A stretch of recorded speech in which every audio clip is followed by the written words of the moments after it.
Today on the Jay and Will podcast, we will have week one takeaways. We will preview week two, and we'll talk about fantasy football this week.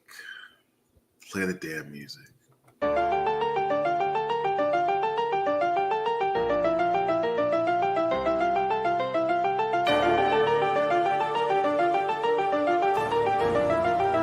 Purchase your tracks today.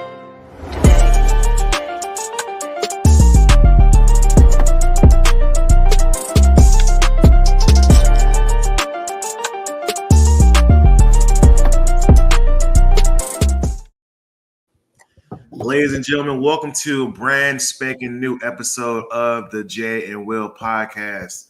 We are joined by, or I am joined by, you are joined by, I'm gonna say the best is the best, man. I'm just gonna call it like it is.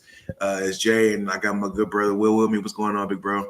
Yo, just ready to talk about this football. It's gonna be another crazy week. Yes, indeed. Yes, indeed. So, as I talked about in the quick open, we'll discuss week one a little bit, have some takeaways, and we're gonna try this new segment out that we came up with just to kind of see how things go, where we try to say something nice about some of the poor performers in week one. I think all week we've been seeing those poor performing teams get bashed. So we're gonna try and flip it on his ear a little bit and try and provide some positivity. That's what we try and do around here on the Jay and Will Pod. So we're gonna try and come up with some positive for those guys. We'll also preview week two slate of games and kind of take a step back and discuss Thursday night football's game, and probably one of the biggest takeaways from that game, obviously, with Tua Tagovailoa getting injured.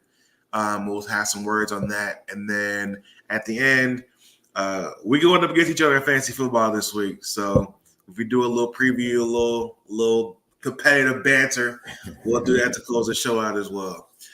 So we're gonna try this segment out first. Actually, you know what? Let's do this. Well, before we do that, was there anything in particular that happened in week one that you want to discuss? We could touch on the Cowboys game really quick if you want to do that. They took care of business against the Cleveland Browns.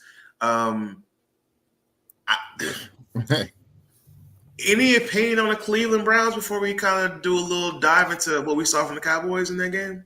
Well, their defense is still good. Even though it put up over 30 on them, you could still see like their defense will have to. It got after a while, like once you get that type of lead, like you end up coasting. You don't have to put as much on tape for the team. So that's essentially what happened in the second half. But the defense, to me, still it's like, okay, Dallas, you better be paying attention. But yeah, it was a clean game for them. You could definitely tell that they on the Dallas defensive side of the ball, they definitely took their foot off the gas. That's what allowed for Cleveland to actually start moving the ball. Allowed Deshaun Watson to make plays down the field because it was nothing happening earlier in the game. So that's how you end up getting a couple touchdowns, which to me is garbage points because especially once you hit over 20-point lead in the second half, it's like there's not much you can do, especially if you have that lead and you can actually run the ball well enough. Yeah, you'll be able to make it away, and that's essentially what Dallas was able to do. So you don't have any concerns about the lack of offensive production in the second half? I know you mentioned they kind of took their foot off the gas, but knowing that you didn't really have CD at all during the preseason, didn't really get a chance to have your rookie offensive lineman really do too much in terms of what you may see moving forward. No concern about the fact that they just kind of coasted in the second half of that game? No, not as, and with those particular reasons, like Dak didn't even touch the preseason field, and then CD wasn't there for most of the offseason to work with him. Yeah, but yeah, just overall, I would say this was like for the most part a preseason game that they end up luckily that they end up winning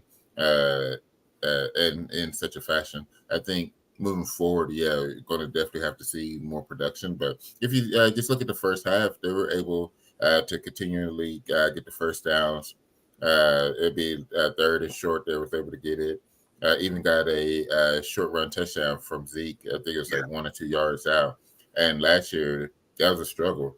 Yeah. The Down at the goal line, they just wasn't able to push it in for all kinds of reasons. So that alone shows that the offense has taken a step forward in that particular way, which is needed, and hopefully it'll be able to continue. But yeah, I see this as just a tune-up, being able to get things ready and clear out, because you just, it gets to the point where you don't want to put that in that much danger. So throwing the ball a lot at the end That's of the fair. game, we don't need to.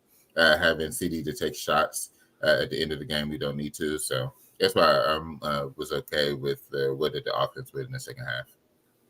Okay. So that Yeah, no, I think if you touched on the offense, I think that's great. I want to talk about the defense. yeah, I thought the defense showed a lot of positive signs. I think that one of the things that at least stood out for me was the blitz package, oh and my how goodness. we with Dan Quinn, we didn't do a whole lot of blitzing. Mm-hmm. It was a lot of zone, some man, but his Yeah, thing is Tampa 2, right? That's what he's kind of known for. And yeah, so we saw a lot of that. And I think just kind of seeing the differences in how Mike Zimmer's approach is compared to Dan Quinn, it was almost night and day. I yeah, feel like Zimmer was a lot more aggressive in terms of blitzing and even disguising blitzing. I think one of the things that people always talk about with Zimmer's defenses is how he had the two linebackers come in A gap, yeah. and The it double A makes gap. the offense have to sort of figure out what they're going to do, because you Mm-hmm. could be just bluffing and you may have to drop them both back when the ball is snapped. But as an offense, you have to account for them regardless, because you don't know if they're both going to come, if one's going to come, if the person's going to come from the other side. Like, you don't know what's going Mm-hmm. on. Was it you that shared the Drew Brees clip Yeah, earlier in the week?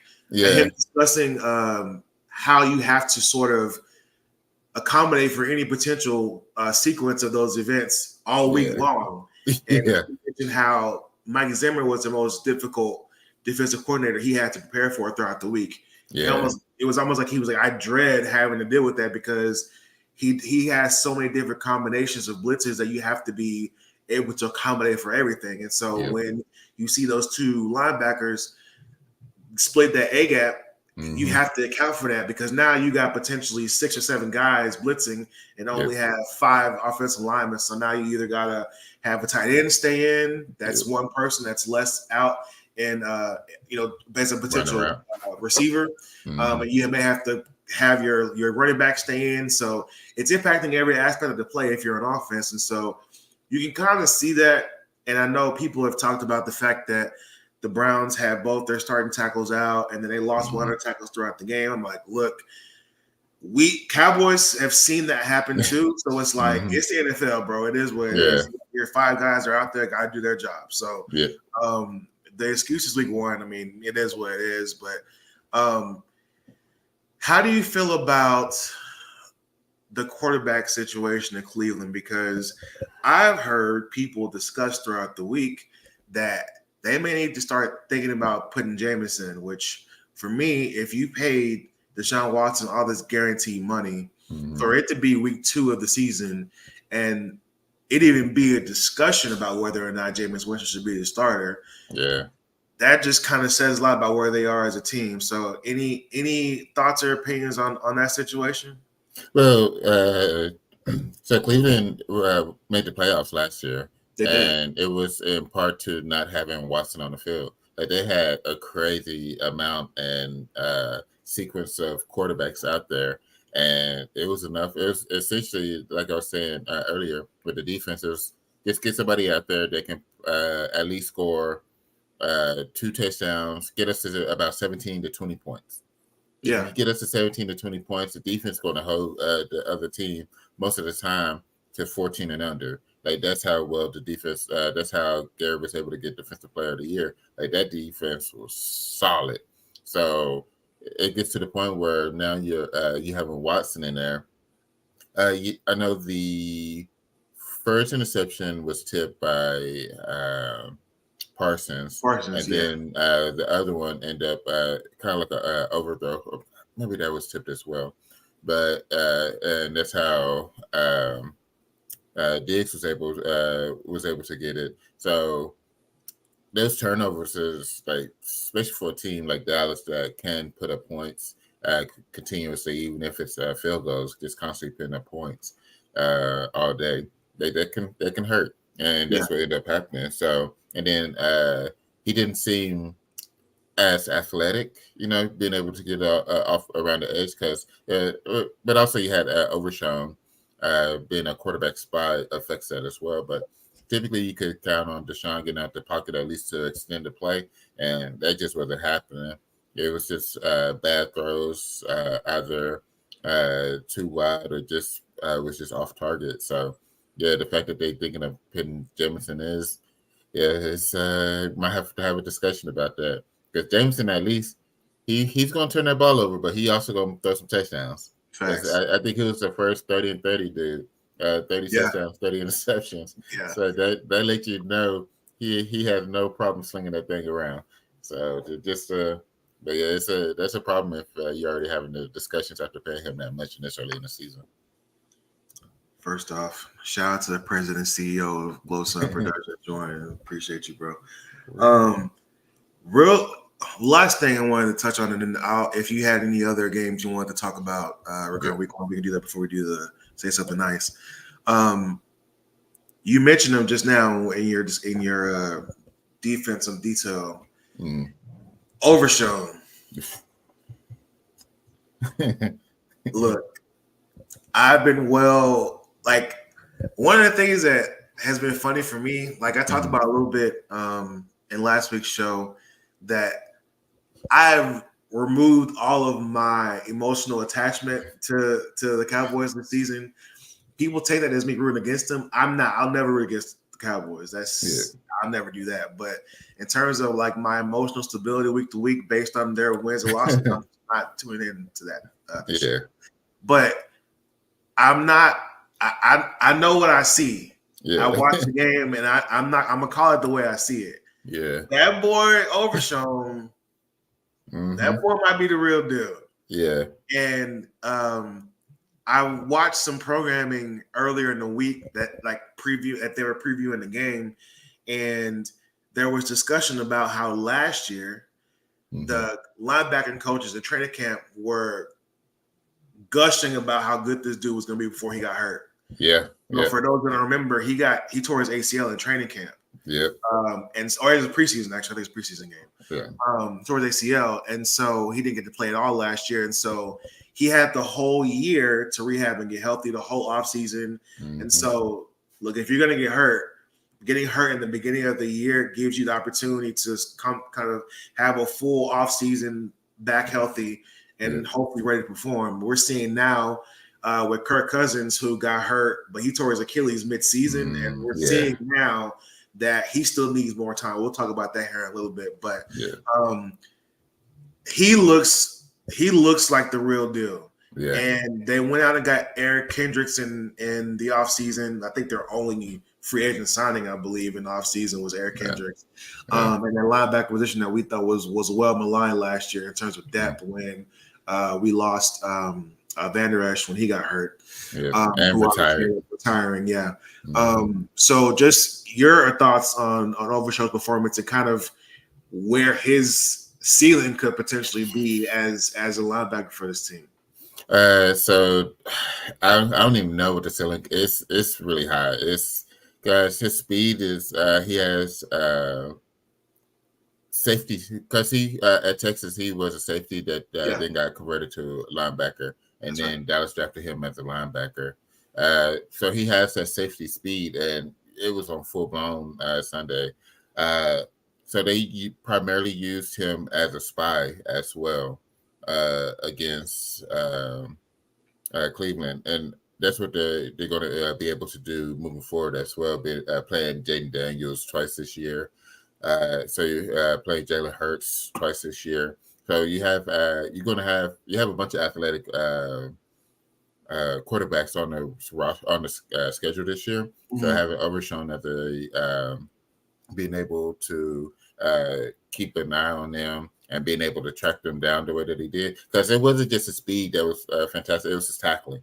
Like when he Yeah. got his hands on you, like he took you down, and it wasn't even because like a lot of times you end up seeing like the hip drop or these different types of tackles that could end up hurting the player, Yeah. the offensive player. It wasn't even anything like that. It was just good wrap up takedown.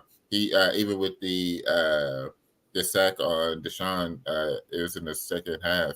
Like he grabbed him by the waist and just slid. It was just a nice, clean, just all in one motion, taking him down.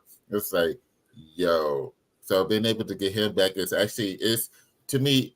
I mean, it's not technically, but it's like getting an extra draft pick this year because he Yeah. didn't play last year. Now you have him playing this year, so you get another draft pick this year to help out and the talent because, like you said,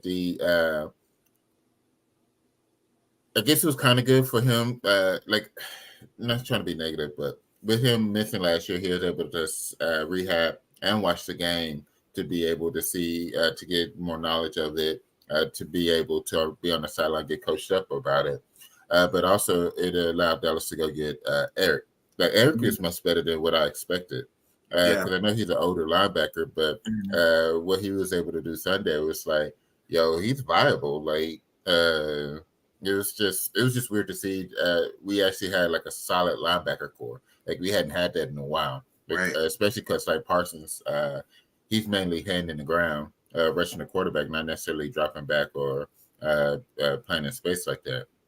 So being able to have at least see two solid linebackers right there, it was weird, but refreshing to see. So, but yeah, his ceiling is very high.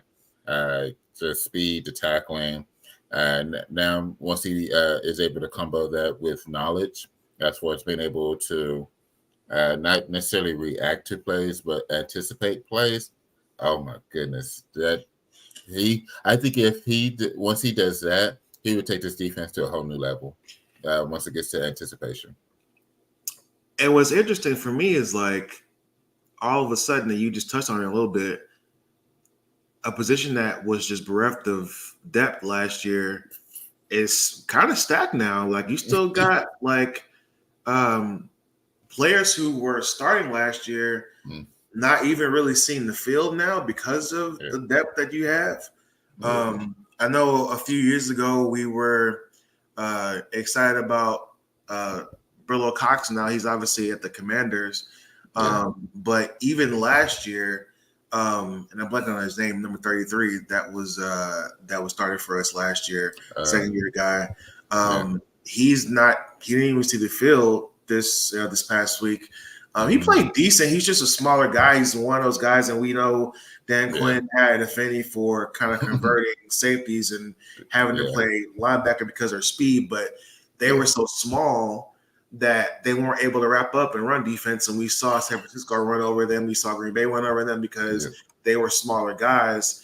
And, even the situations where you had your guys that were safeties coming down playing linebacker, like it's cool for that side to side lateral movement to be able Yeah. to chase guys down. But when you face those physical run teams that like to go north and south on you, it makes it a lot more difficult when you have the smaller guys trying to tackle those bigger backs.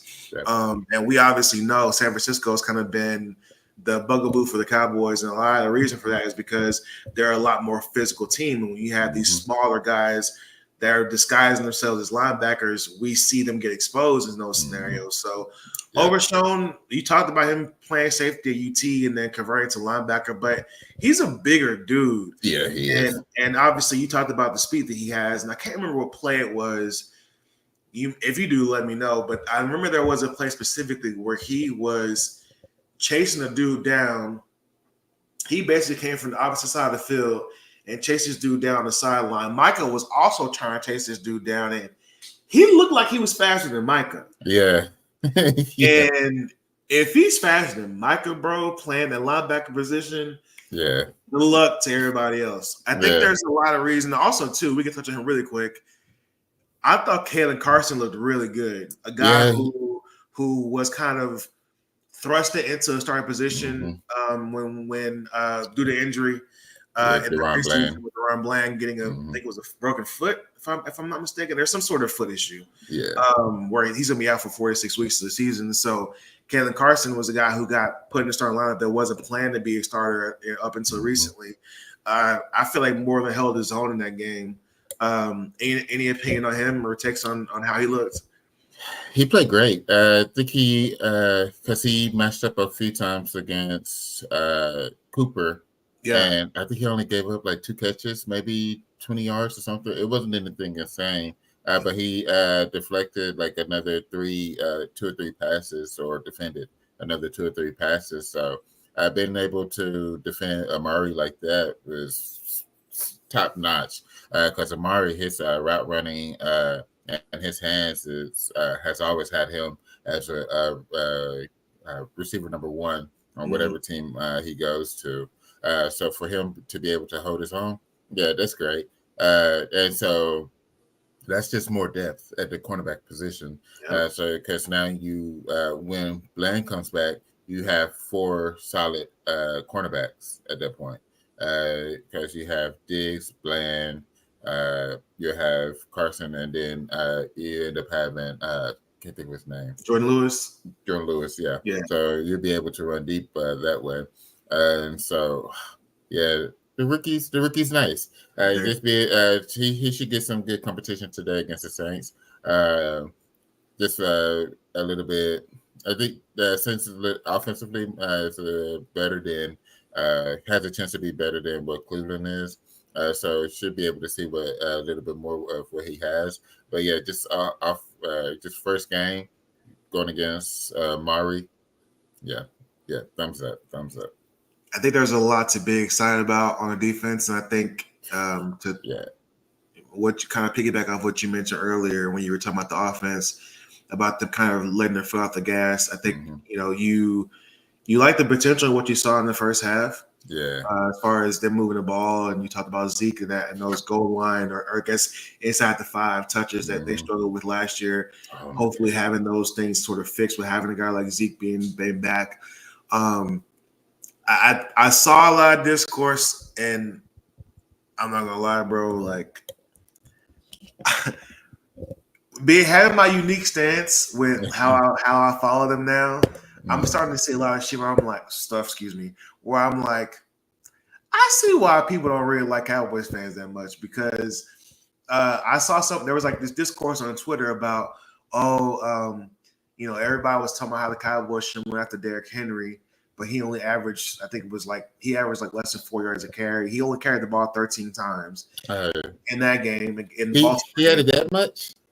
I didn't think he had it that much. Exactly. and he had 13 carries, and Lamar Jackson had 16, first of all. Yeah, that's crazy. But there was a discourse about, he only had 13 carries, and Zeke had 10 and ran for 4 yards a carry. I'm like, first of all, we don't have to do this. Like, it don't have to be this, whatever. It's just like, I don't want to make like 10 carries and 40 yards is 10 carries and 40 yards. Like, you just have to. You talked about how you want the distribution of carries to go. If you can keep Zeke from like 10 to 15, that's probably the sweet spot. I guarantee Baltimore is not going to limit Derrick Henry to 15 carries.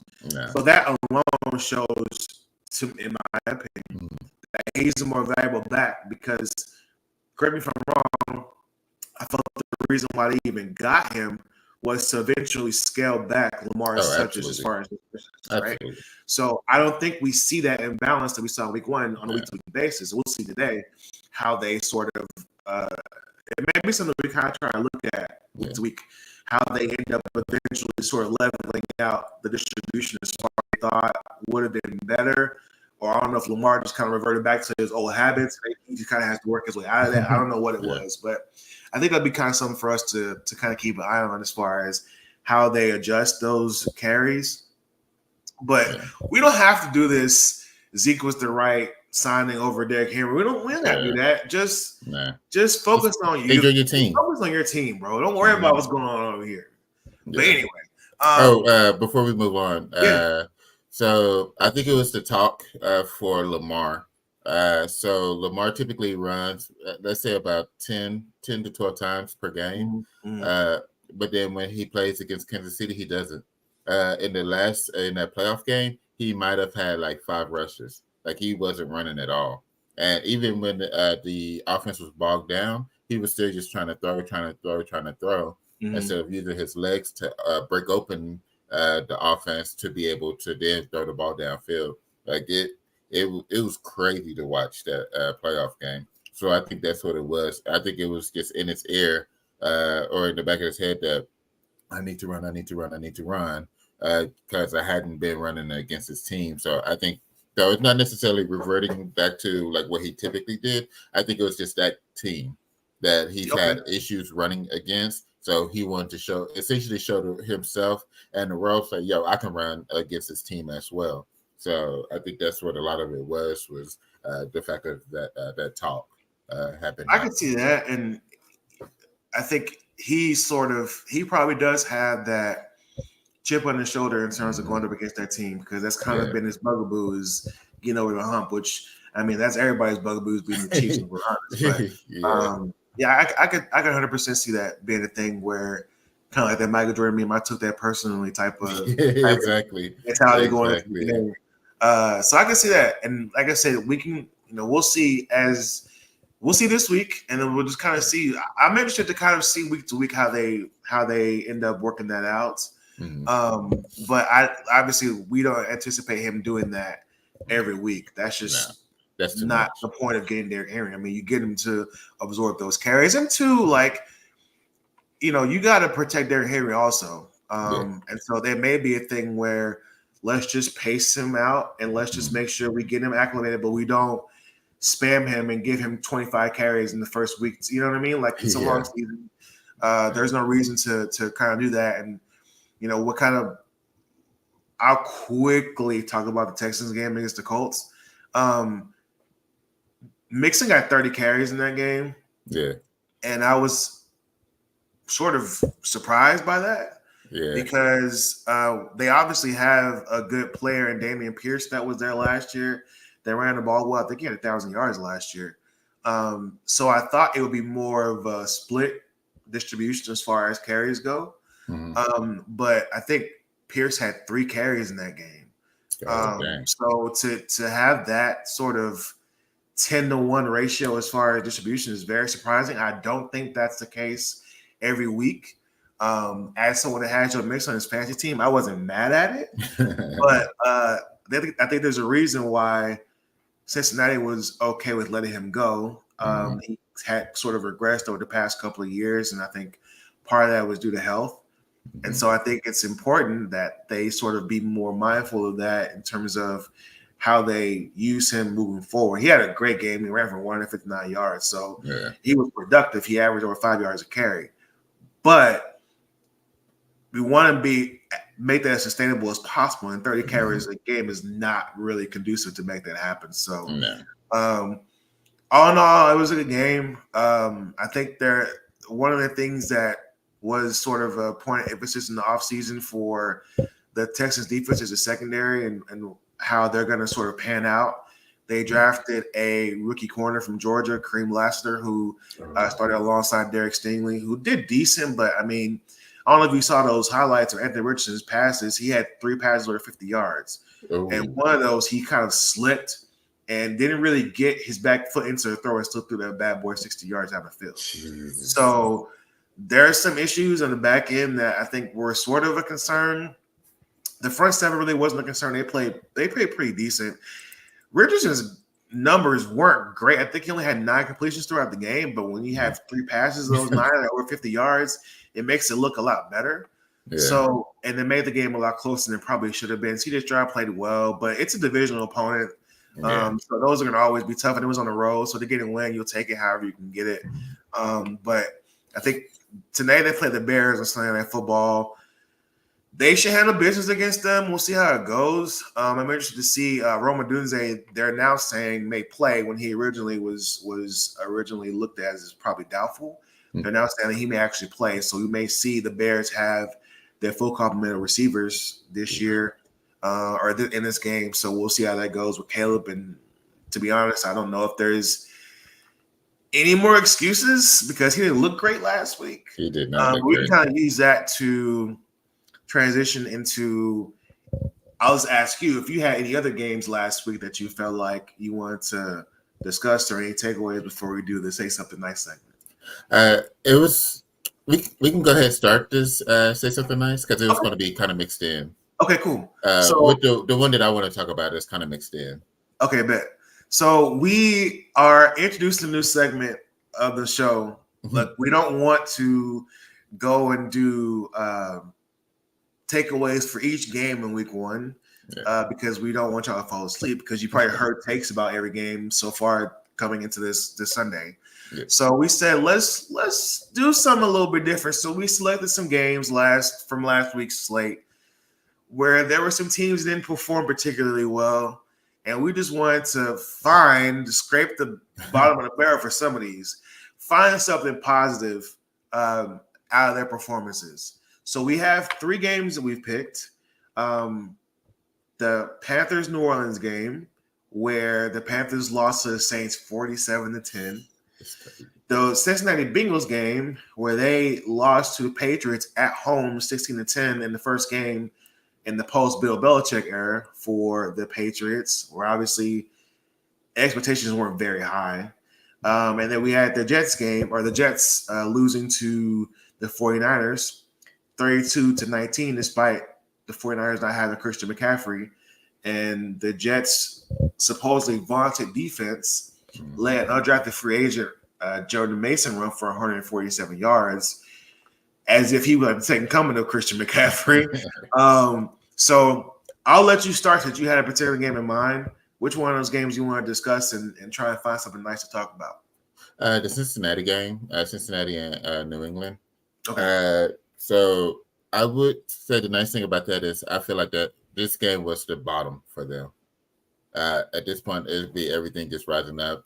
So there was some. I don't know if you saw some video, and it's been talks about Joe Burrow's hand. He was trying to pick up a water bottle. It looked like he couldn't hold it that well and had to use the other hand. Wasn't sure if it was his strength or if it was just it slipping. But there was video of him basically trying to stretch out his hand, holding it in a fist. So it seems like his health-wise is not completely there. So that's why I say, like, as for something nice, I feel like this is the bottom. I feel like that as the weeks go on, he'll get healthier. Him and Jamar will be more in sync. Yeah, they played at LSU together. They played all these years together, but still, you got to year in, year out, you still got to work together, be able to get in sync on things. And Jamar had been missing time just for health and contract reasons as well. So I do expect them to get better. And I feel like it'll get to the point where, especially just a dog, especially between Jamar and Joe, will be like, they hate losing, especially having Joe being, Joe gets healthy, like just absolutely hate losing.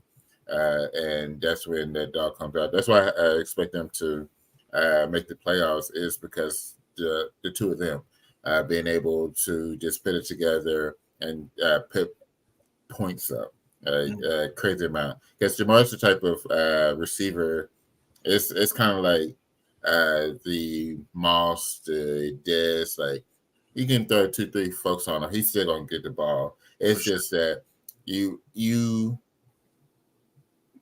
it's kind of like basketball. You go ahead, let him get his, but don't let everybody else beat you. Type of deal. And that's what it's going to. Because right now, because he didn't even do much. Jamar last week didn't give you too much. He only had 6 catches for 68 or 62 yards, so went over 10 yards a touch. That's not Jamar game. Like, his game is downfield, 20 plus yards to touch. Those explosive plays, being able to get out and open. So that's what I expect more for them. So yeah, my say something nice for them is this is the bottom. This is as bad as I think y'all will be. And I think especially 10 points at home in the opener. Yeah, I think they'll be getting much better as they get healthier and more in tune throughout the season. I like that. And mine is kind of similar. The Bengals do this stuff all the time. Yeah, yeah. They always start out slow.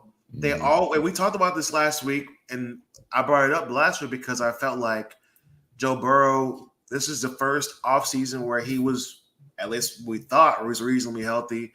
His Yeah. his first training camp, first preseason, and so the thought was, well, maybe the fact that they had this outside of Jamar, the fact that they had this full off season together, the fact that they had this training camp together outside of Jamar, that you can potentially kind of hit the ground running this season and not fall into what we expect them to do every year. They end up being 1-3 or 1-4, like often, right? They start off the season slow every single year.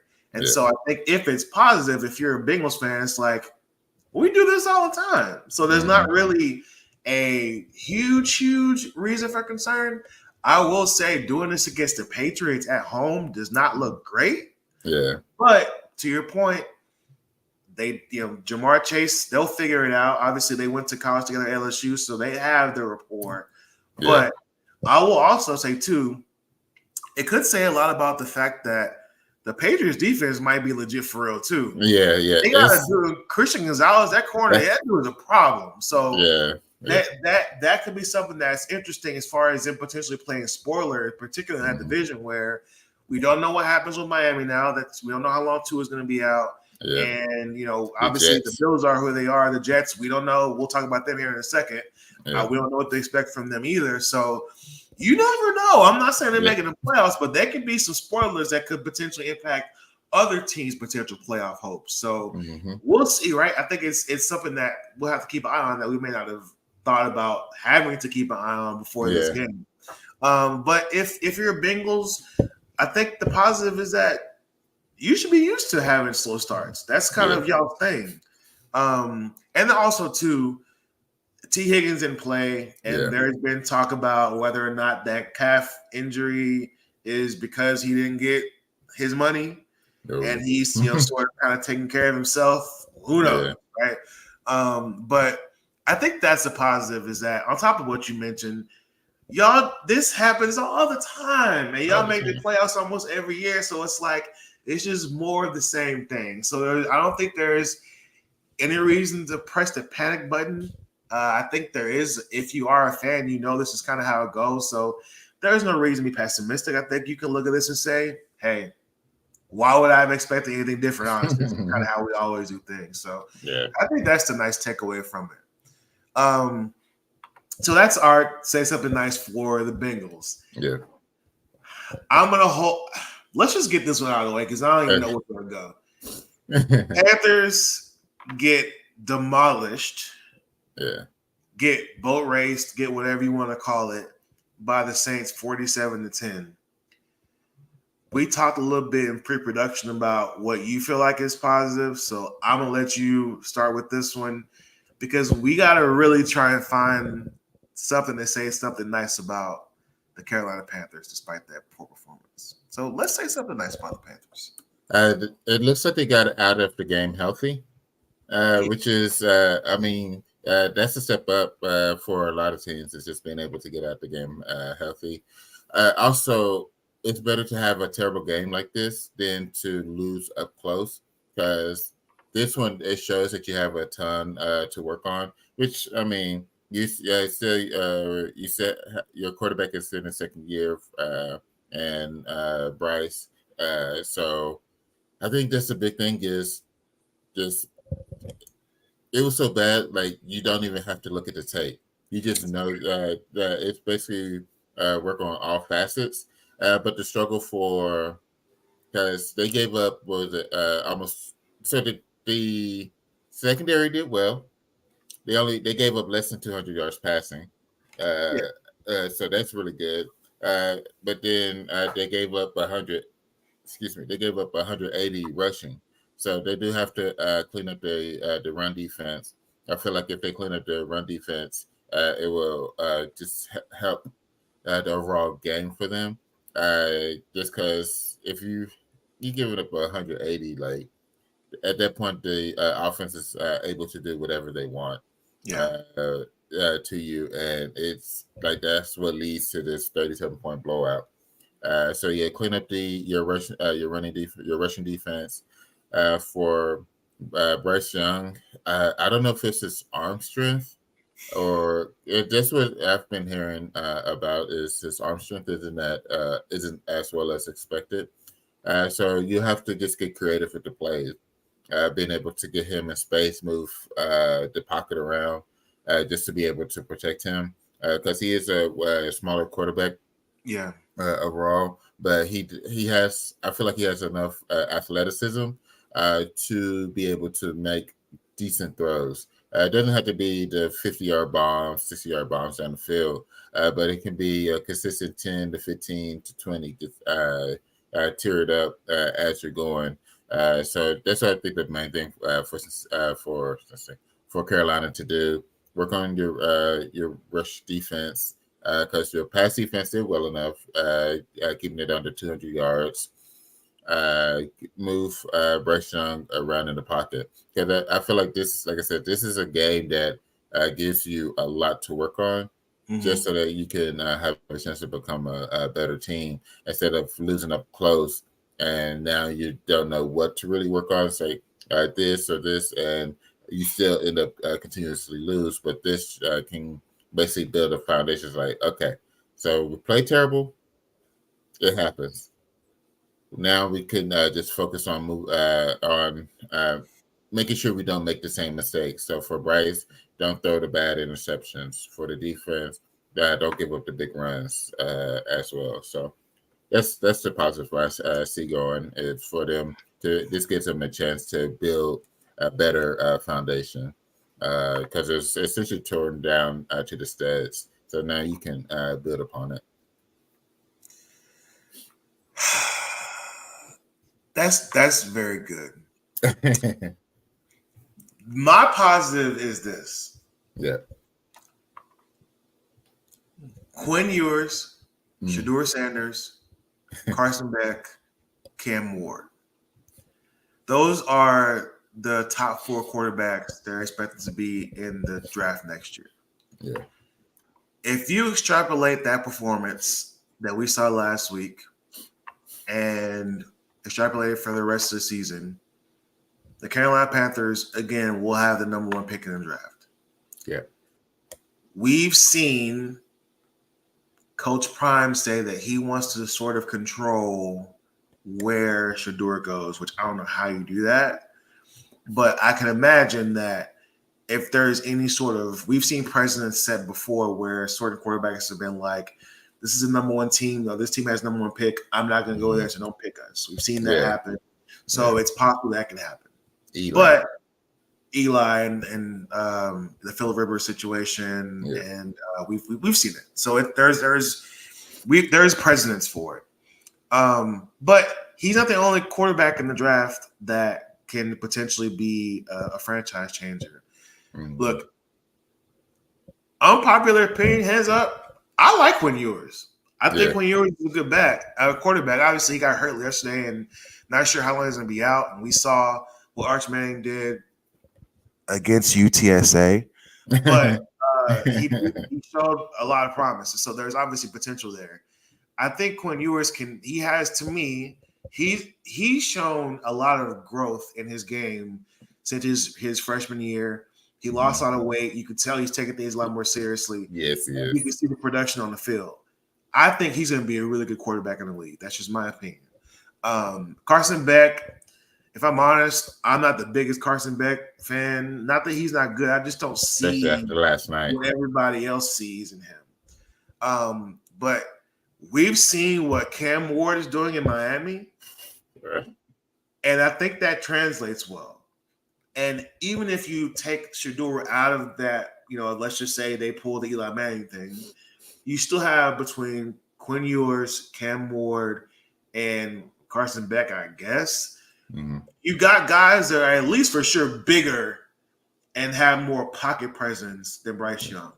Yeah. And I believe they have their first round pick this year. I'll double check here in a little bit because I know last year they lost it as part of that trade to move up to get Bryce Young, which we see how that's panning out so far.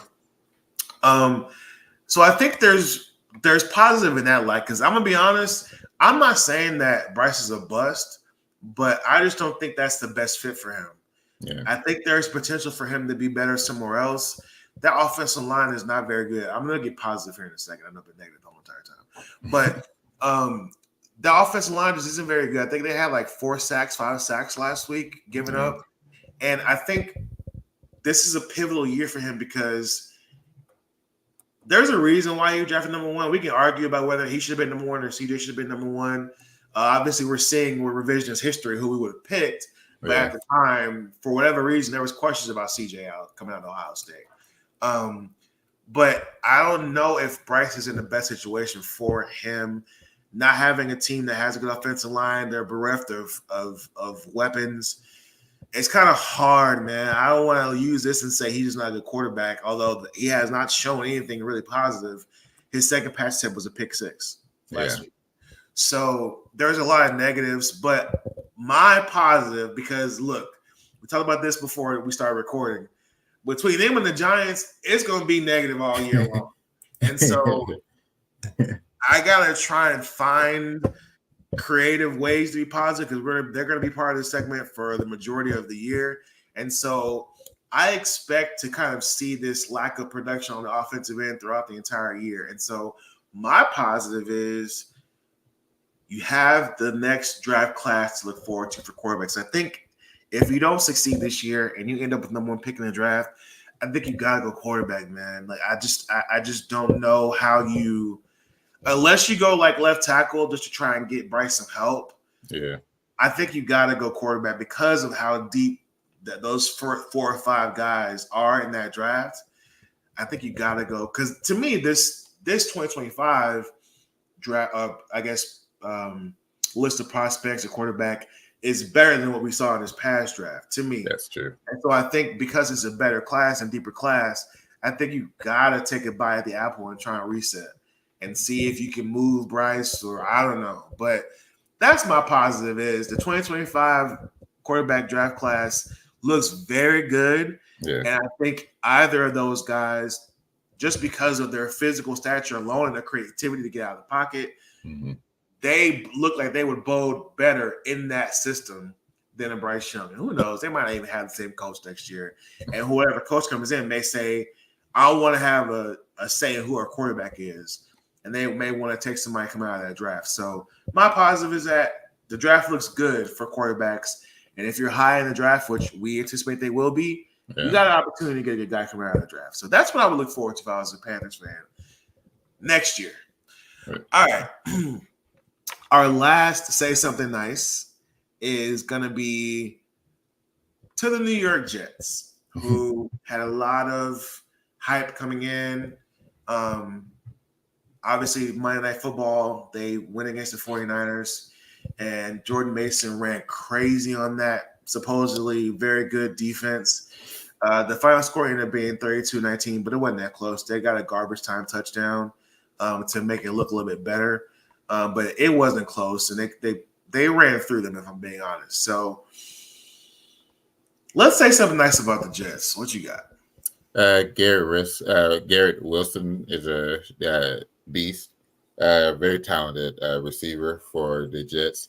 They were able to get him the ball wherever and whenever they wanted to, and then it's over time it ended up fading.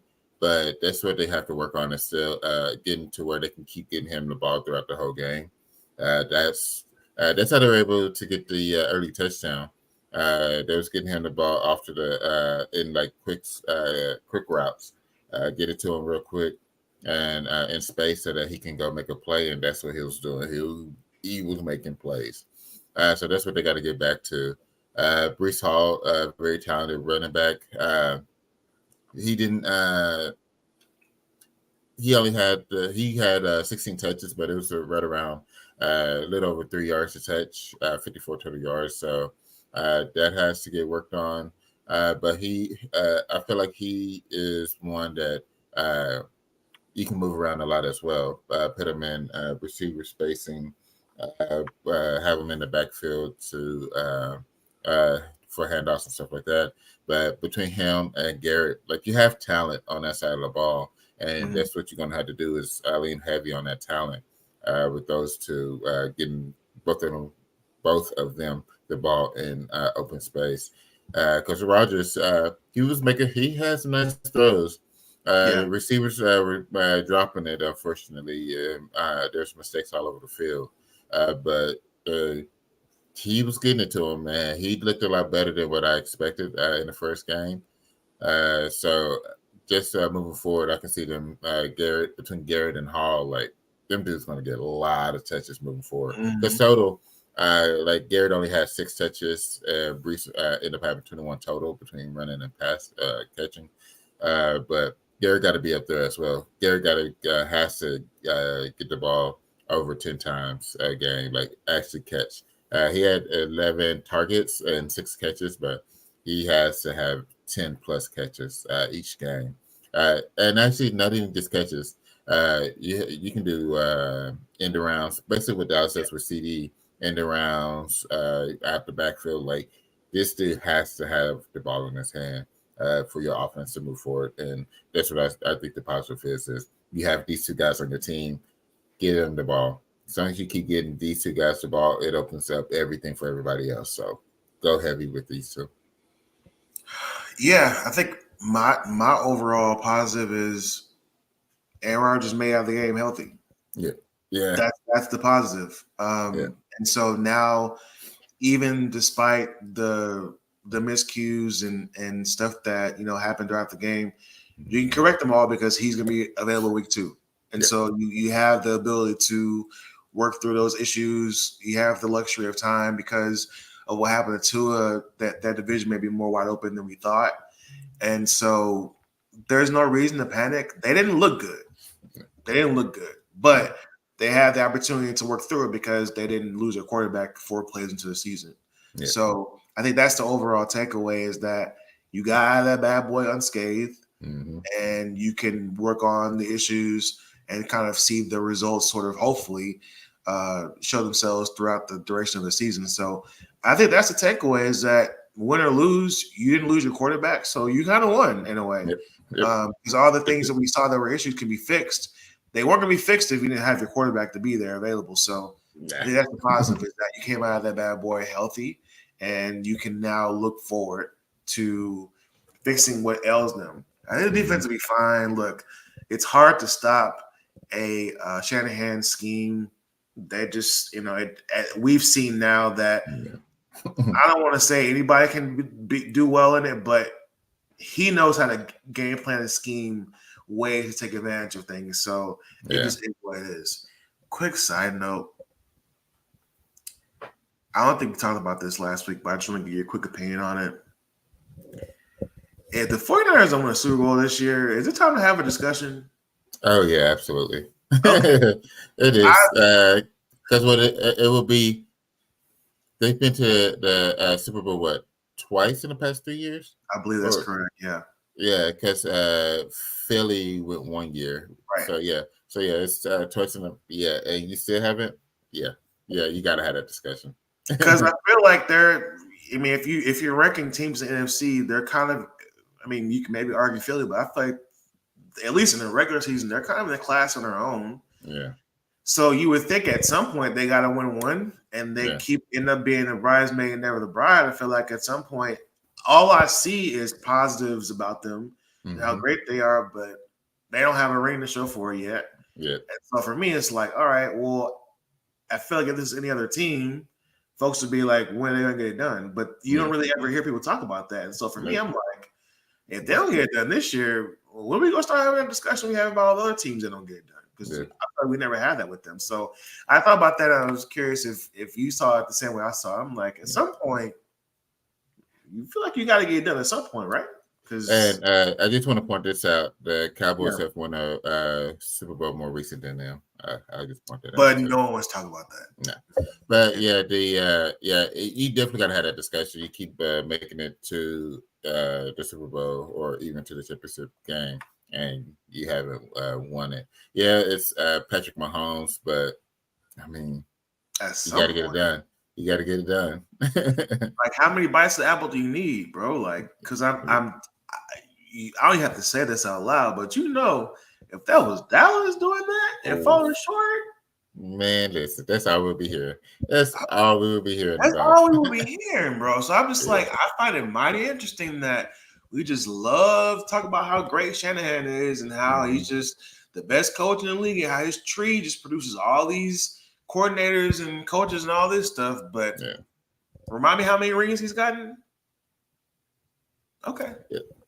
And don't forget that he snuffed off the one in Atlanta too. 28-3. Yep. Hmm. Not run Interesting. the ball. I'm not. Look, I'm not. I'm just going on what I see and what I hear. I don't hear no criticism about them. I'm just like, I find that very interesting. All y'all talk about is how talented they are, how deep they are, and how good they are, and they're the class of NFC and all this other stuff. And I'm like, but I don't hear nothing about y'all keep falling short though. Yeah. But anyway, we're not talking a lot. We're not taking a lot of time. I was just curious. All right, on the week 2. On week 2. Let's On do the it. week 2. All right, so week 2 started off on Thursday, and I'll go ahead and bring up the schedule here. Week 2 started on Thursday night with the Buffalo Bills defeating the Miami Dolphins 31-10. Obviously, the biggest takeaway in this game was Tua suffering another concussion. I think it's his third one in 2 years or somewhere along those lines. Maybe 4th. Maybe fourth. Fourth and Yeah. 3 is what it is. 4th and 3. Yeah, something like that. Yeah. So there was news that came out this morning before we started recording that Tua has zero plans on retiring and that he is going to continue to seek the consultation of neurologists to sort of guide him through the process of recovery so he can come back and be, I guess, as healthy as possible, considering you've had 4 concussions in 3 years. We don't even have to really talk about the game per se. I think kind of went the way we expected as far as the Bills winning. But just talk about the Tua situation, what your thoughts are, whether you agree with his decision to continue to play, and just kind of just the overall state of affairs when it comes to him and managing that injury that continues to pop up for him consistently. I just keep it simple. I think he has to. He doesn't. I know he immediately said that he's not retiring, but you have to have it on the table. You got to have that discussion, especially and if the neurologist, I think the neurologist got to put that on the table for him as well. Like you have to have a discussion at this point. Or is it quality of life? It has to be a thing. Like, yes, he signed this big contract, basically generational wealth for you and your family. But what's the point of having it if you're not able to enjoy it with your family? And if all they end up doing is spending the money to take care of you health wise, and I don't think any human deserves that. And that's why you have to put it on the table. Yeah, I was watching the game when it happened. I was like, oh my God, I think it just happened again. Like his hand came up and everything. It was like, oh my God. It was because it was a simple play that he was running for first down. He got the first down, and then he was going for more yardage, and that's when he lowered his head, and it happened. So so it was him initiating the contact that caused it. But yeah, I think it has to. The real discussion has to happen as far as the quality of life and what to expect moving forward, because everybody will understand at this point.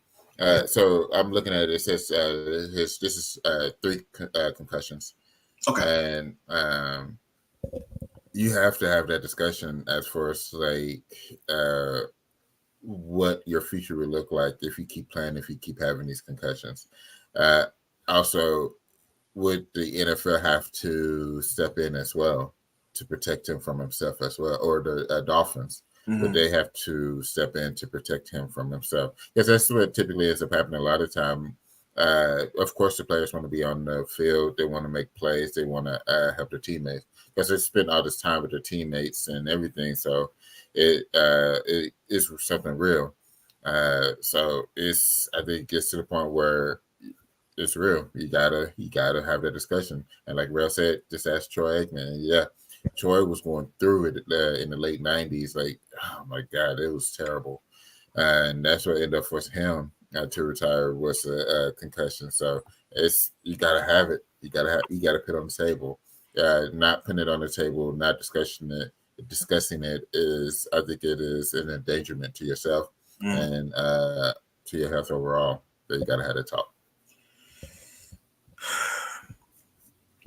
This one is tough, man. Yeah, it is because you want to see players make plays. You want to see them on the field, but also it's like this is the side of watching gladiators that nobody likes. I think I try to look at it from Tua's perspective, and there was a lot of discussion prior to him getting the bag that he just got in the offseason about whether or not it's worth the investment for Miami, knowing that this risk was there. And I feel like if I'm Tua, there is a sense of obligation that I feel because of the fact that they invested in me and gave me that deal to essentially say, hey, we recognize that you had these issues in the past, and despite that, we're still willing to invest in you. Yeah. And so I think there's probably that level of potential guilt because let's be clear, if he's not there, they're pressing the reset button. They don't have another guy that can do what he can do in that scheme. And Mike McDaniel has created that scheme around Tua. Yeah. And what his strengths are. And so if he's not there, they're also looking at that Shedeur Sanders, Carson Beck, Ewers, Cam Ward draft class as well.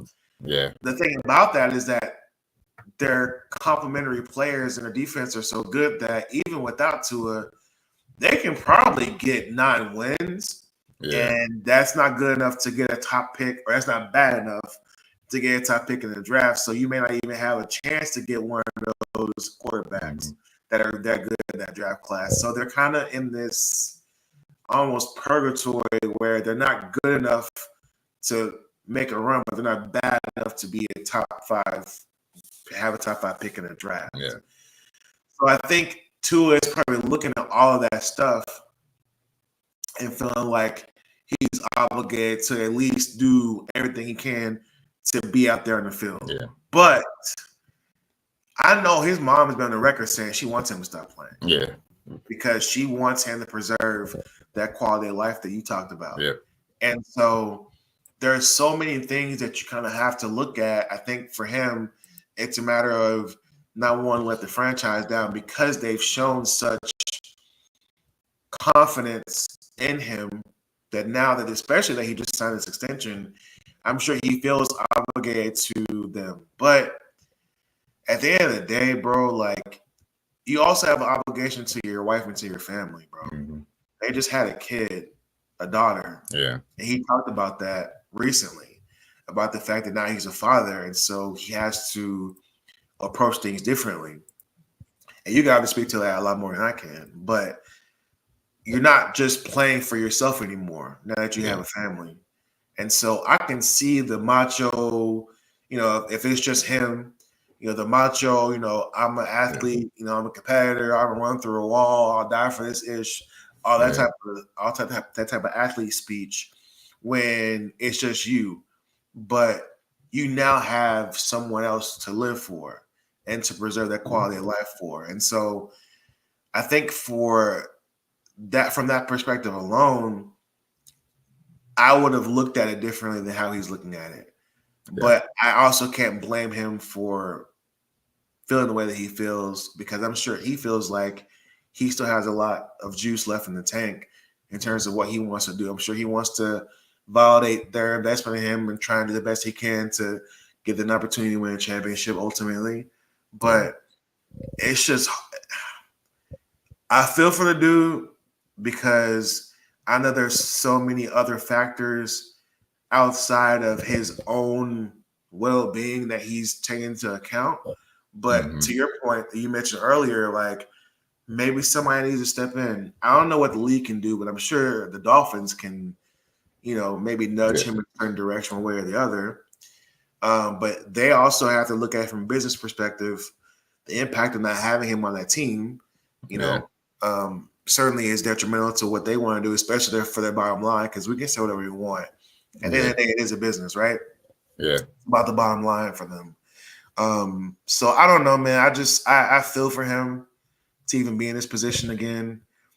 And then that's like the irony of it being the more Hamlin that laid the hit on him that got him too. Yeah. Like there's just so many like factors that kind of come into play. I just feel for him, and it may just have to be somebody having to save him from himself ultimately, because he's made it clear that he's not going to walk away. Yeah. But I think it's important for him to look at it from the perspective of walk away while you still can walk away. I mean, I don't know, man. It's a tough decision, and I get why he's feeling the way that he feels, but ultimately, you only gonna give I don't know, however you sort of look at the universe, whether it's, through religion or whatever. I feel like regardless, you only gonna get so many chances to walk away from this thing. You know what I mean? At some point, that luck or faith or whatever you want to put it in. I know he's a religious person, so like, you only gonna get so many opportunities to walk out of this bad boy unscathed. And sometimes you get these wake up calls that are sort of a way to really kind of show you, look, I'm trying to show you that this might not be the route for you to go, and I'm only gonna give you so many chances to see that. So I don't know, bro. I mean, if it were me, I'd hang it up. There's so many other ways to make money. The fact that you were a Dolphins quarterback gives you the ability to sort of take that and parlay that into another career outside of football. It's not like he's a smart guy. If you hear him talk, he's very smart. If he's in a commentating position or breaking down film, like there's other ways to create revenue, because I know the biggest thing is that generational wealth, right? Yeah. There's other ways to do it, and there's money out here to be gotten. Like it's out there. He was a championship quarterback for Bama, and you're a Miami quarterback. So there's money. There's money out there. Look, I know he's still young and he feels like he got a lot left, but this ain't it, bro. This ain't the only way you can do it. So I would leave. It sounds like you would probably hang him up as well. Yeah. But either way, like, just well wishes, man. Positive thoughts, all those good things. However he decides, obviously, we talked about earlier, there was a report saying that he has no intention of retiring. So, how everything's go, we obviously wish him the best. But, man, it makes me nervous, because it's like you only going to get so many chances to walk away from this thing, man. That next thing, hopefully there's no other issues once he comes back. But if there are, man, I don't know.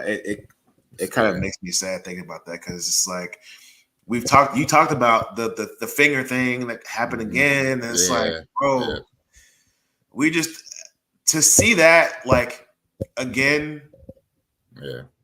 Anyway, we don't have to keep harping on it. But yeah, that's just, it's tough. But again, 31-10 was the final score in that game. I don't have a whole lot of takeaways in the actual game itself. I just feel like that was the biggest thing to discuss. So if you don't have anything else on that, we can kind of get into the predictions for the rest of the week. Nah, just Cooks was cooking. All right, so early slate of games, we will start off with the Las Vegas Raiders, who fell short last week, I believe, against the Chargers. go to Baltimore to face the Ravens. We talked about Baltimore a little bit earlier in the show, falling short against the Chiefs in that season opening game. So they've had a kind of a mini bye going into this game. They'll be hosting the Raiders in this game. We're probably on the same page on this one, but I'll go to you on your predictions for the Ravens-Raiders game. It's a home opener for Baltimore. So they're going to be hyped. Yeah, I see them coming out with this one. They're going to be rocking and rolling. Raiders going to start 0-2, but I think they're going to be a decent team by the end of the season. They're just going to be right there on the cusp of the playoffs. I don't think they're going to make it this time around, but they're going to be right there on the cusp. But I got Baltimore in this one. Yeah, the Raiders might kind of fall into that Patriots kind of like spoiler, mess up some stuff, make things difficult for other teams. Yeah, category of the league because their defense is legit. Yeah. I'm curious to see. We're both picking Baltimore in this one, but I'm curious to kind of see how much more patience Devontae Adams is going to have because I feel like probably by week 6, I think the trade deadline is week 8, somewhere in there. I want to say he's probably going to ask for a trade.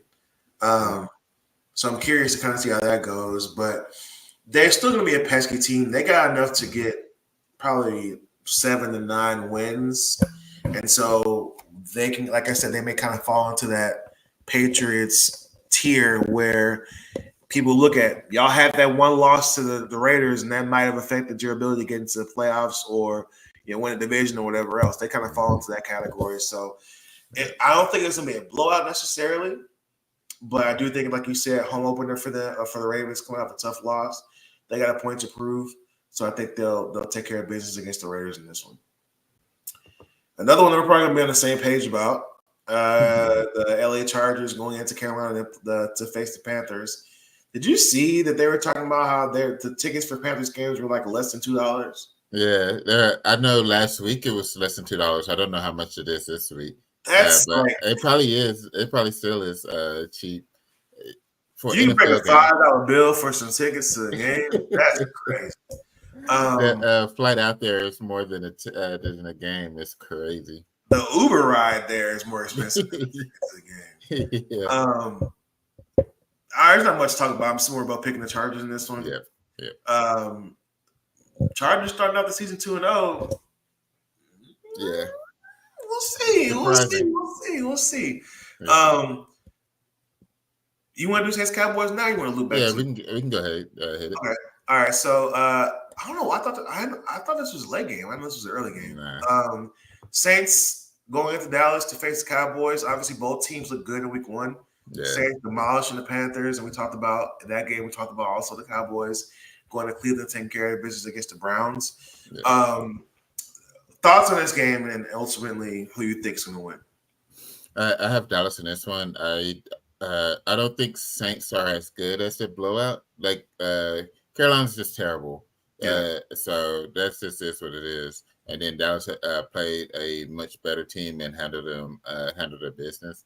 I feel like the Dallas pass rush will be able to get the car consistently. I feel like it'll be a close game, but I do have Dallas in this one. The O-line, I think this will be another good test for Dallas O-line because typically New Orleans D-line has always been good and has given Dallas fits. Even when Dallas had a fantastic O-line, we play New Orleans and end up still having a tough go at it, being able to move them around. So I feel like that's still be the same thing here. New Orleans D-line is really good. Dallas going to have to step up, be able to get those tough yards, and just try to own the trenches. That's the main thing. I think Dak will be in a better groove this week, getting some of the rest knocked off last week. So I have Dallas in this one, especially like regular season home games. Dallas plays really well in those. I think last year they were undefeated, right, in the regular season. That's right. So I think they'll be able to continue that this year. Yeah, look, this game really intrigues me It'll be fun. because now you talked about Carolina just stinks, Yeah. and so those 40 was it 47, I think it was. They put up against them. Mm-hmm. Um, Now you get to play what to me looks like, at least from last week, a legit defense. Mm-hmm. And this to me is like, all right, if they I won't say shut this offense down, but if they bring them back down to reality, now I'm really gonna have a lot of faith and confidence in what Mike Zimmer brings to this team. Yeah. This is gonna be a test. We'll see what they do with Alvin Kamara.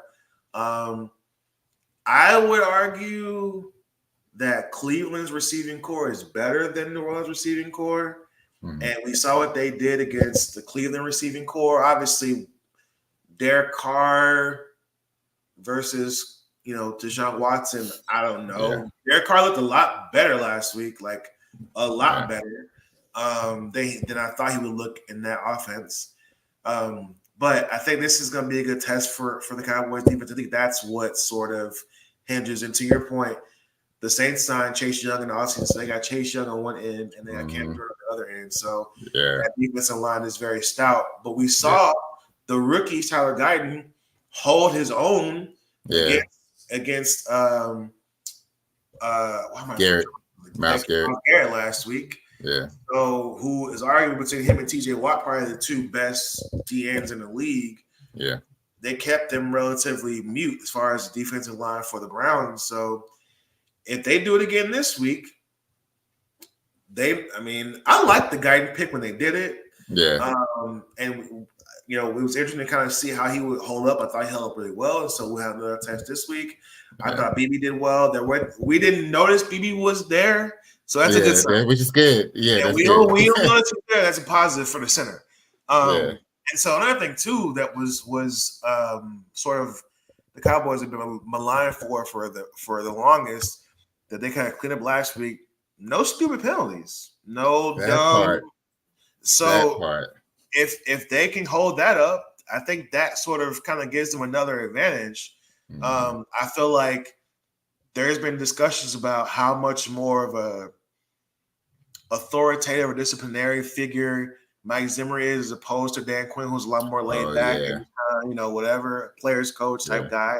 And so I think Mike Zimmer being more hard nosed maybe kind of instilled more discipline into that defense. And there's those less, Micah jumping off sides, or DeMarcus Lawrence jumping off sides, or stupid pass interferences or holdings, those type of things. So, if they clean that up, that's a whole other aspect of that team that, you can kind of stack on top of what we've seen them do. So I'm intrigued by this game for sure. I'll pick the Cowboys as well.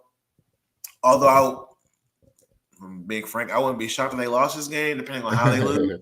It can go either way, and the Saints fans are going to travel well. They're going to be in that bad boy. Yeah, they're going to be loud. Yeah. And so I'm excited about watching the game. I'm interested to see how things go, but ultimately I think the Cowboys will pull it out if they're able to sort of repeat what they did last week and sort of build on it. We talked about having a full complement of a full game's worth of offensive work, because I don't think they're going to be blowing them out. So we're going to have to see them extrapolate what they did in the first half into the entire game this week. Yeah. So if they can do that, I like their chances. Yeah. All right, next game is the 1-0 Tampa Bay Buccaneers going to Detroit. This is going to be another good game. Oh my God, this is going to be fun to watch. The Bucs looked really good last week. We talked about this before we started recording, how Baker looked legit last week, throwing 4 tuds. Nobody else in the league had more than 2, and he threw for 4 last week. So he looked good. Obviously, the Lions looked good, impressive, winning the Sunday Night Football game last week against the Rams in overtime, where they just ran the ball down. That was crazy to watch. It's like this whole game, I saw them like it was throwing it, and then as soon as it hit OT, it's like we're just gonna run it down your throat. Like, the whole down the field, bro. Like we're just gonna run it, and you're gonna have to stop us. Yeah. Like when the Rams called a timeout, I was like, oh yeah, they could, because they're all the defensive linemen were just sitting there, hands on their shoulders. You could tell they was, on their waist. You could tell they was winded. Yeah, they just took their freaking soul in that game, which I thought was impressive. And that's Dan Campbell, bro. Like that's what we come to expect. Yeah. Um, That was, oh my God, that was crazy. Like they had to kick the field goal to tie it, and mhm. then just OT. It was just we got the ball, we run this straight down the Bludgeoning, throat. Yeah, bludgeoning, bro. It was crazy to see.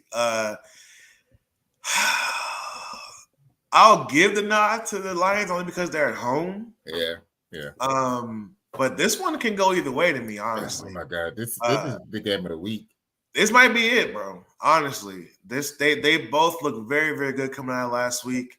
I'll pick the Lions just because I feel like the Lions I got them in the Super Bowl, so they got Yeah. anyway.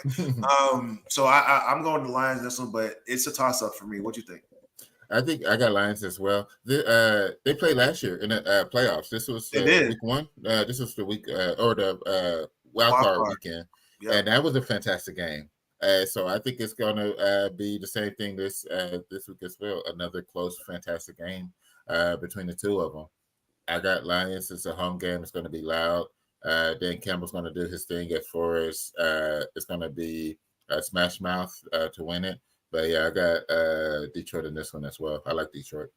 Like quick aside, I'm happy for Baker, man.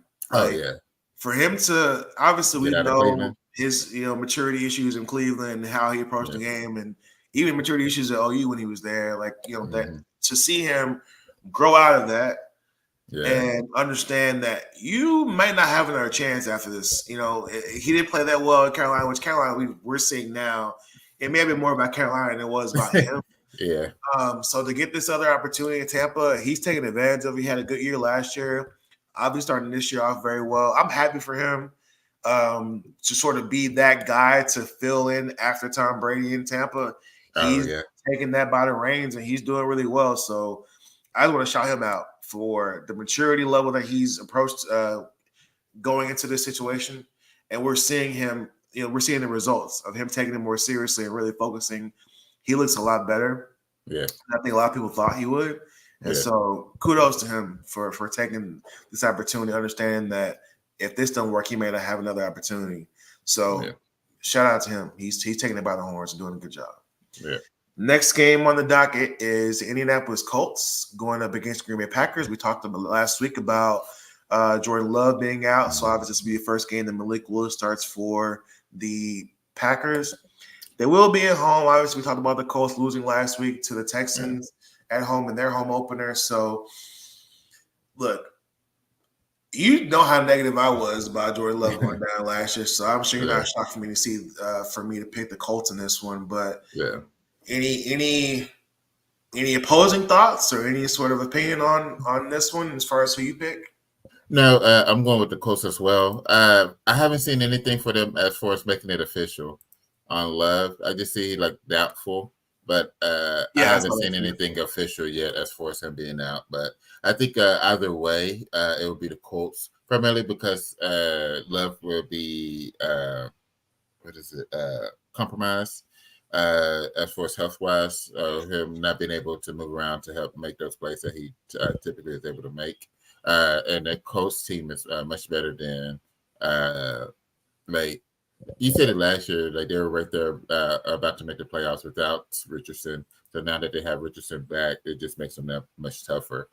So yeah, I think they'll be able to get their first win of the year this week. Yeah.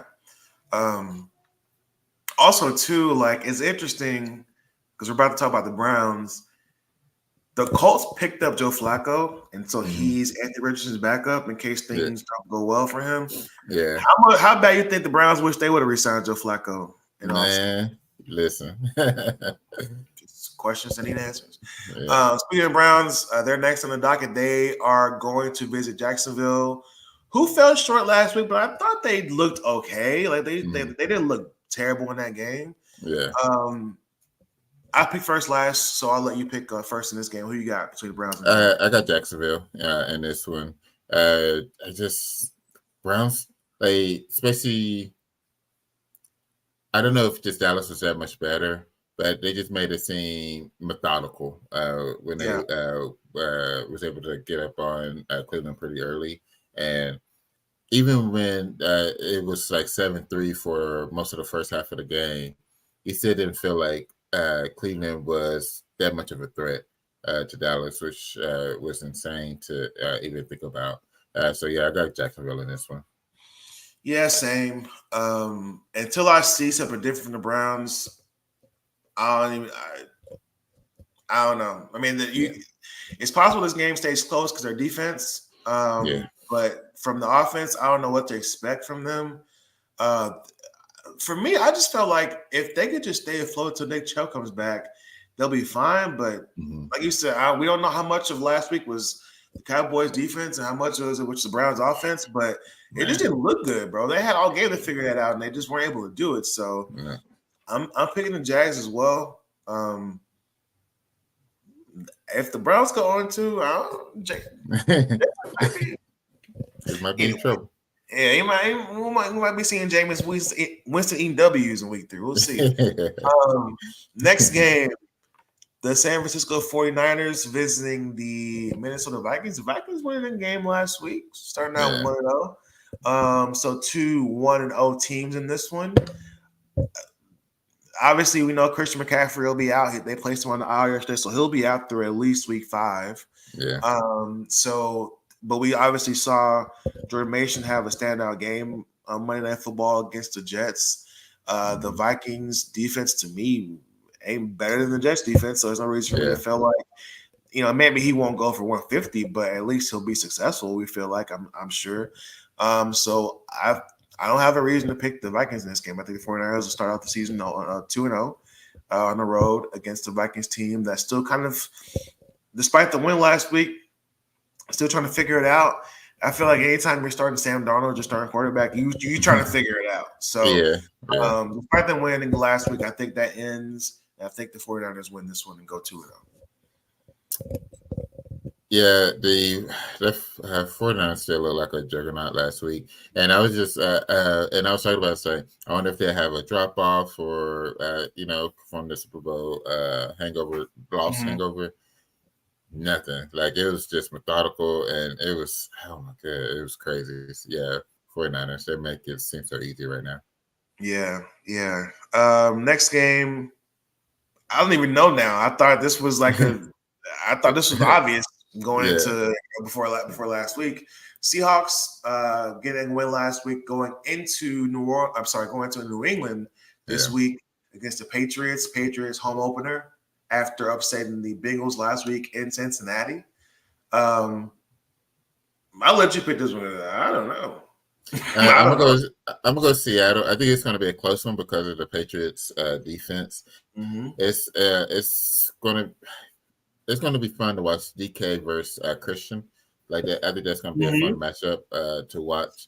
But I think Seattle will have enough offense elsewhere to be able to beat the Patriots. You know what? I'm gonna go New England, man. First home game in the post Bill Belichick era. I'm sure they'll be rocking in that stadium. They'll be excited coming off that win last week. Might kind of breathe some new optimism into that fan base who probably were not particularly optimistic going into the season. Jacoby Brissett played decent. We'll see how it goes against the Seahawks defense, but to me, is not very good. I'm just gonna be honest. So we'll see how that goes. They are Ramondre Stevenson went crazy last week, by the way. Yeah. So that we'll see how that goes, but yeah, I'm gonna pick the Patriots. I feel like they got a shot in this one. Last week showed me some things. Obviously, we talked about the Bengals obviously always starting slow, but nobody expected that. I think they had the spread was the widest for the Bengals to win that game last week out of all the games last week. So obviously the biggest upset by far. So until they show me they can't do it, I'm gonna go with the Patriots in this one. So we'll see. Next game, 0-1 New York Jets. Obviously, we talked about coming out the rough loss last week against the 49ers, going up against the Tennessee Titans, which just did not look very good offensively last week. But they're at home, so I guess they have a chance. I don't think they do. I'm picking the Jets in this one. I don't know. The offense for the Titans just didn't look very good last week. They weren't very productive.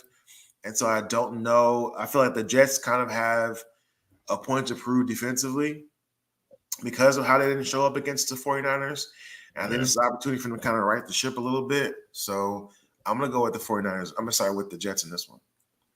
It's bad when the coach says that if they would have just punted the ball the whole game, that they would have won. Like, that's how bad the offense was. I forgot about that. Not a good first impression by the coach on that. Just shit. I'm sorry. Just selling out your offense. But he wasn't wrong either necessarily. At all. So they just let you know how bad it was. So I agree. I'm going with the Jets as well. A lot more talent on the offense. We'll see if the defense actually comes back to life after what happened last week, because they didn't show up last week at all. I'm not spending a whole lot of time on this next game. Giants, Commanders. I'm picking the Commanders. They can't beat the Giants. We need to have a deeper conversation about Dan Quinn. So what's your thoughts on that? Same. Commanders. I think Jaden Daniels should have a fun game today. I got Commanders. All right. So late slate of games. We'll start off with the LA Rams. We talked about falling short against Detroit in overtime Sunday night. Going up against the Cardinals, who for like 3 quarters and 3.5 quarters looked good against the Bills in week 1. Just kind of fell short in that game on the road against the Bills. So there's reasons to be optimistic if you're a Cardinals fan. They did that despite Marvin Harrison Jr. having 1 catch for 4 yards. So if they can figure out a way to get him involved, they may look a lot better and open things up offensively for them. So they go up against the Rams in the divisional game at home. Their home opener, obviously.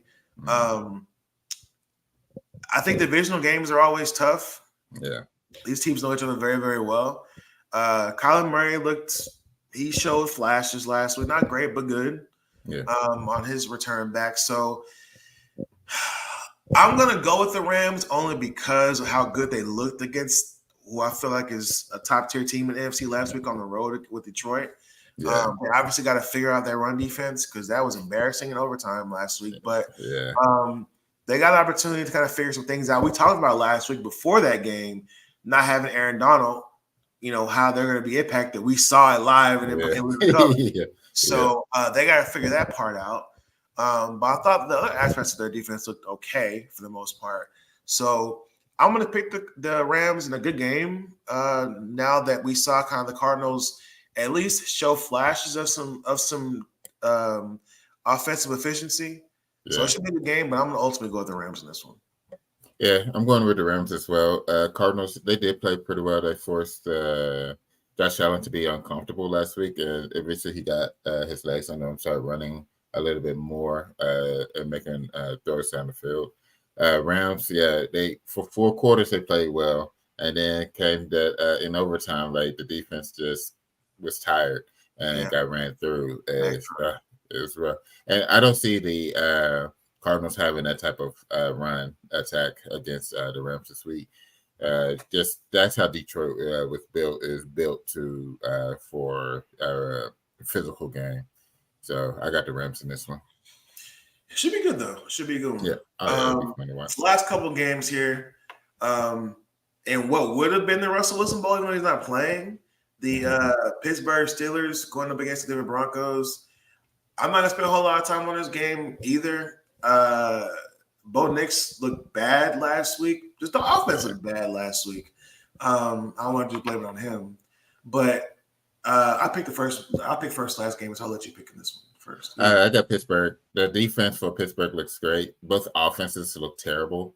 Pittsburgh's offense looked bad. Broncos offense looked bad. But Steelers defense looks like the best unit. Look like they'll be the best unit out there. Their defense look like they'll be the best unit out there again. And they have enough of a good kicker to be able to win the game this week as well. Yeah, it's Steelers for me also. Mike Tomlin may go another year with having an above 500 record. Yeah, it was crazy. I would not have seen him be starting out season 2-0. And I don't know if you saw this, but there was a report this morning that depending on how Justin Fields plays in this game, he may get the starting job outright. Regardless of how Russell comes back. Yeah. So, he's got a lot of incentive to play well. Obviously, we know how tough it is to play in Denver, altitude on the road. So he'll be tested.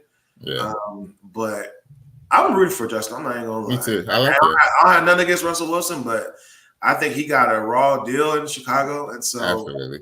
I want him to do well. So I'm hoping he does. And if he wins the Mm-hmm. starting job, I'll be super happy for him. I feel like he deserves it. The fact that there's even a competition between those two, to me, I feel like I would. If it were me, I'm not Mike T, but Yeah. if it were me, if it's close, I'm picking Justin Fields because there's more room for creativity with him as far as like him being elusive, getting out of the pocket, making plays on his with his legs. Russell used to be like that, but Russell's in his 30s, and so obviously he don't have that as much as he had at one point. So for me, if it's a tiebreaker, if it's a tie, the tiebreaker for me is Justin Fields' ability to extend plays and make plays with his legs. But we'll see what happens. I think the Steelers win this game, but again, it's the Broncos. Yeah. Real quick. So I would have started Russ this year, primarily just to give Justin a break, just so he can learn the game from the sideline. He was thrusted into Chicago, terrible team, terrible situation. Once he left in, they started getting him started getting the team receivers and building it, which is crazy. But that's why, like for him, I would take like the Mahomes approach. Let him watch for this year. Russ is hurt now, but let him watch Russ be able to learn the game a little bit more from the side to be healthy, just to be able to take it in, just so that. But next year would have absolutely been his job to start at that point. But yeah, I definitely would have let Russ this year just so that Justin can be able to study the game a little bit more, get more. So if you have these two games now, let's just say he hypothetically he plays well in this game against Denver. Now, that was your take kind of going into the season. If he plays well in this game, do you still like? Let's say hypothetically he plays well in this game, and at the same time Russell ends up being ready to go next week. Yeah. Do you still take that same approach and put Russ back in the starting lineup, or do you say Justin's playing relatively well these first two games? We should kind of, I don't want to say ride the hot hand, but like give him a chance to sort of continue that momentum, or do you just say, hey, Russ is ready to play. He's healthy. I'm going to put Russ back in the starting lineup. I'll go back with Russ because I'm looking at the schedule, and the schedule isn't outrageous. Like their toughest stretch is when they start to play their division. They go Baltimore, Cleveland, Cincinnati, Cleveland, and then Philly, Baltimore, and then Kansas City. So at the end of the year, from November 17th and on, they might have the toughest schedule in football. Baltimore, Cleveland, Cincinnati, Cleveland, Philly, Baltimore, Kansas City, Cincinnati. So, yeah. So that ending is going to be rough. But that's why I would be like, let Russ in it because I feel like Russ will be able to, you'll be 2-0. But I feel like just going through even that end stretch, I feel like Justin will be able to learn a ton of information through that from the way that Russ plays, from the whole team play, just so that next year he'll be able to have a better expectation and a better feel for the game. Because he played, he started the games. Now he has a chance to study the games, and then next year he'll be back at it. Okay, I like that. And look, I trust Mike Tomlin to make the best decision. Oh yeah, absolutely. There's no reason not to. Yeah. Obviously, he's seen them in practice and everything more than anybody else has, so he would know what makes the most sense for them. But it's interesting to kind of see how things kind of progress throughout the week because obviously we know if Fields has a good game in this game against Denver, there's going to be some noise. But to your point, knowing how rough the back end of that schedule is, you don't want to impact his psyche if he plays poorly in all those games because ultimately, I'm assuming their thought is he's the future moving forward. Yeah. And so you don't want to – you maybe kind of want to see what he can do, but you also don't want to lose him either. Yeah, exactly. And so, I think there's that delicate balance there. So, I think when you have a veteran in there, you might as well let him go out there and see what he can do because I think they only signed him for 1 year anyway. So the plan isn't here for him to be there next year anyway. So, good point.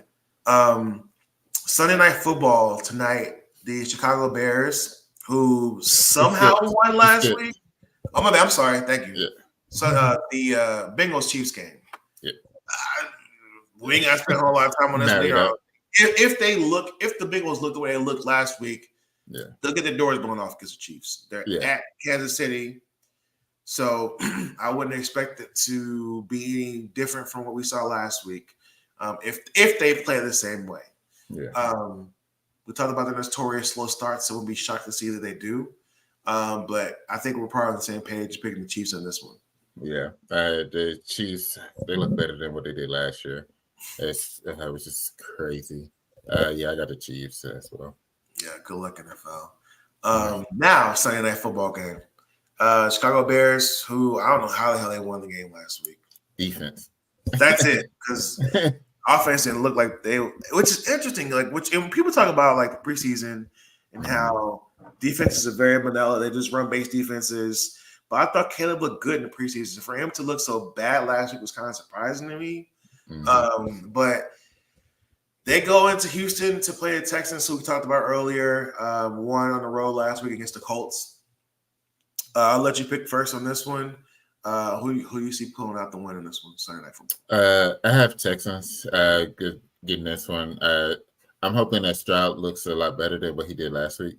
Yeah, they ran Mixon, like you said, 30 times last week, but I just felt like Stroud was just off a little bit on his playmaking. So I feel like getting back to just being the home opener Sunday night, this is a moment for him to get back on in line of what he was doing last year, especially towards the end of last year, but essentially all of last year, to be able to get the Texans into the playoffs. I like Stroud. I like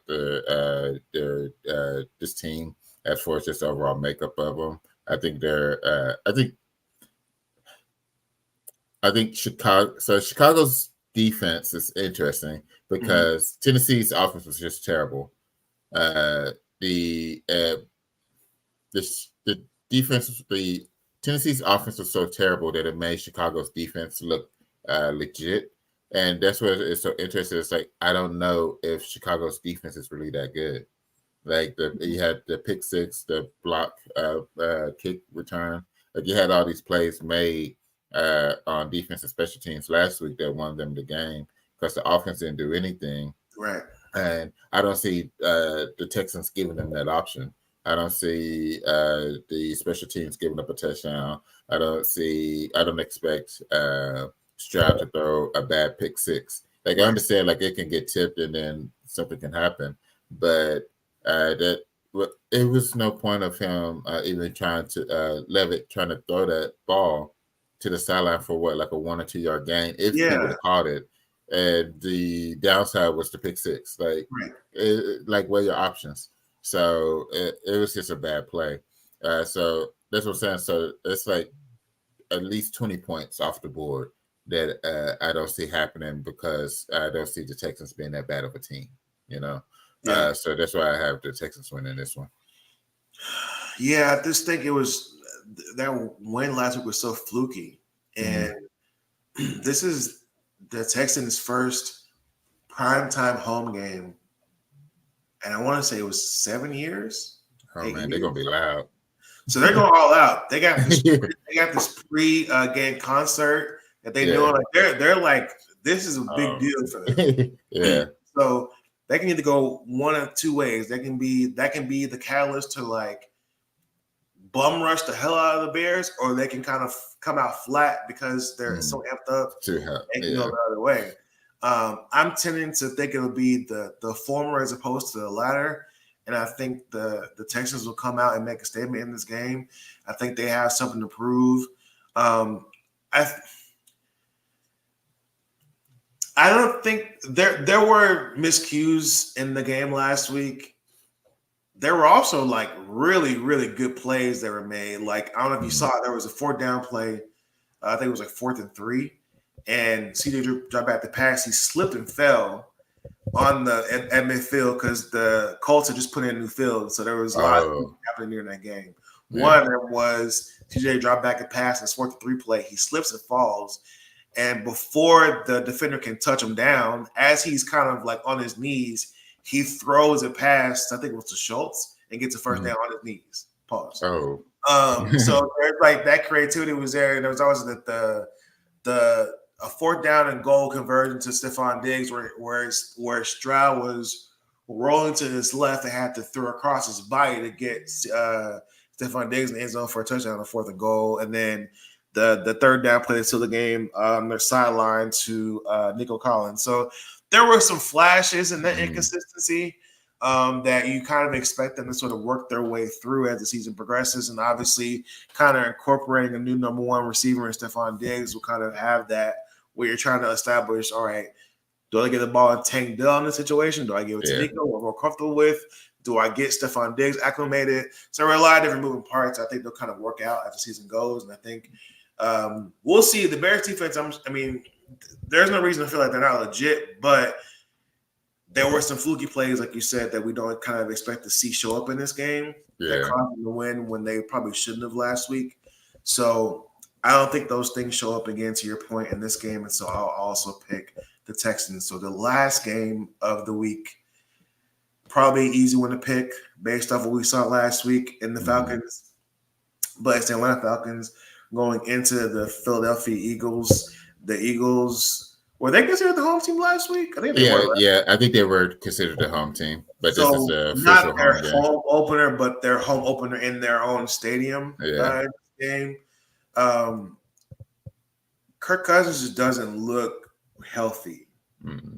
And we obviously talked about the fact that Fletcher Cox retired last year, so you're kind of putting a lot of stock in Nolan Carter. I forgot his first name, but Carter that they drafted from Jalen Carter. Thank you. They drafted from Georgia, and those guys to kind of pick up the slack. They looked okay against the Packers, not great, and obviously, we saw them win that game at the end, a close game against the Packers. But look, the thing for the Falcons is the quarterback position. They got the weapons. Yeah. It's just, can they put that together? And so, look, the Steelers are probably, you talked about it, maybe the best defense in the league. So it's kind of hard to really judge them off of having that be your first test to open up the season. We saw the Eagles defense look a little bit better than what they looked last year. So this will be a test to kind of see where they are. But I just don't trust the Falcons offense to really do anything if Kirk is going to look the way he looked last week, where he wasn't able to kind of move in the pocket. He looked rushed in a lot of ways. He just didn't look like he looked like he.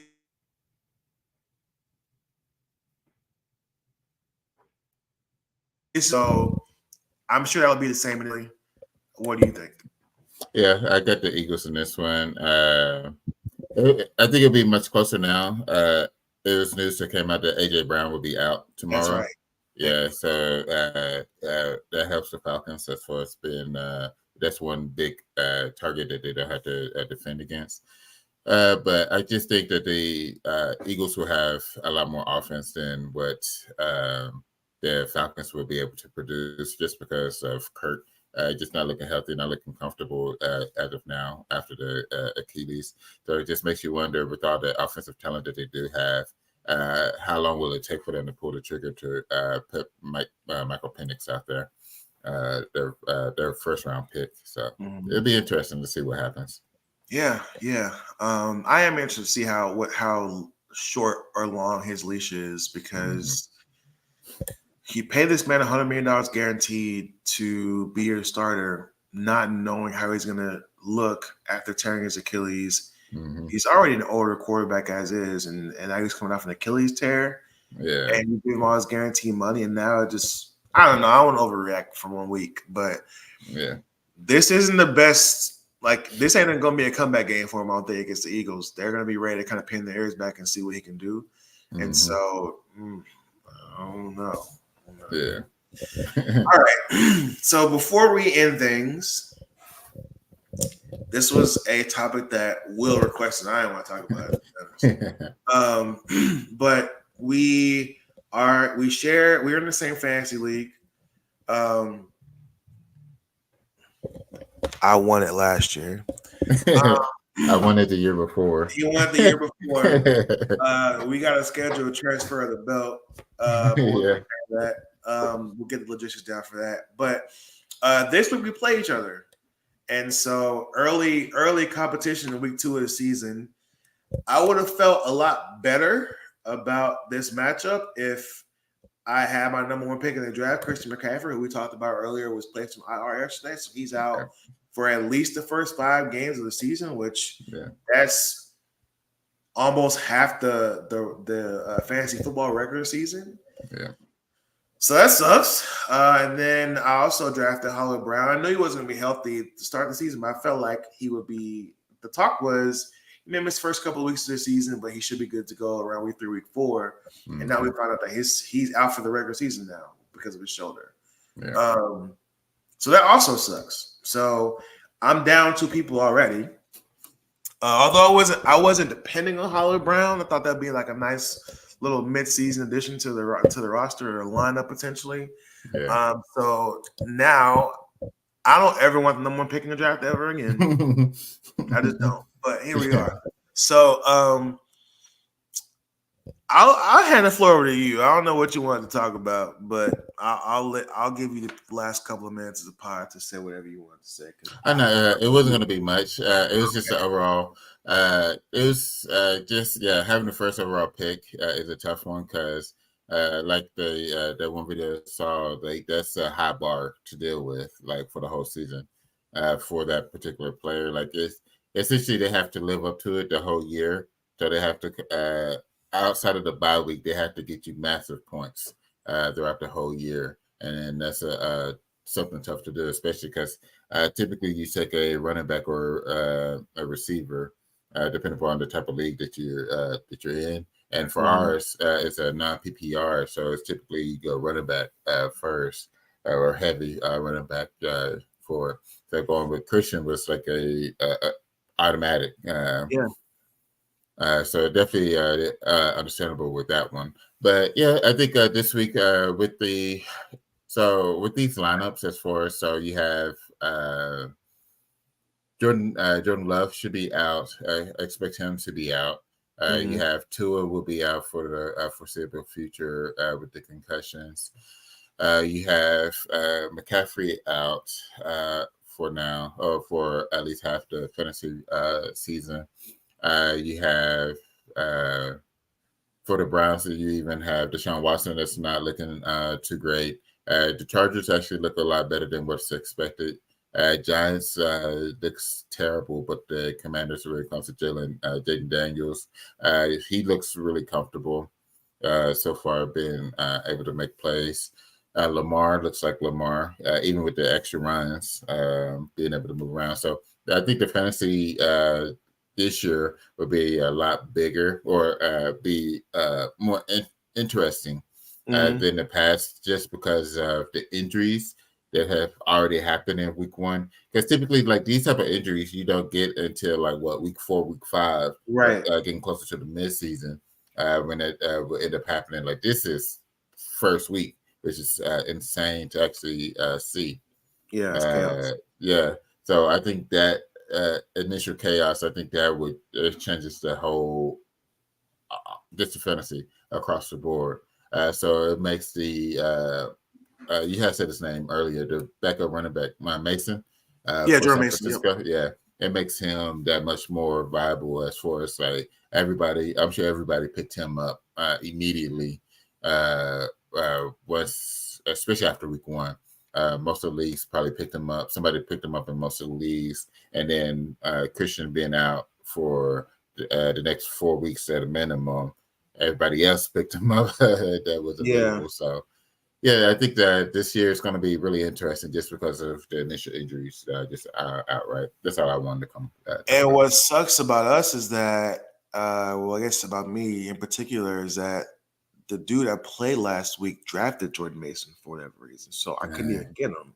Yeah. And what really, I was fortunate enough that the rest of the team had done well enough to where I didn't need him. I was already like ahead enough to where not having him didn't impact me. But if you were in a close matchup that week, he was a late scratch, so there was no room. You couldn't put nobody else in there. You couldn't plug in another person. So you got 0 for that slot that week if you weren't able to get Jordan Mason.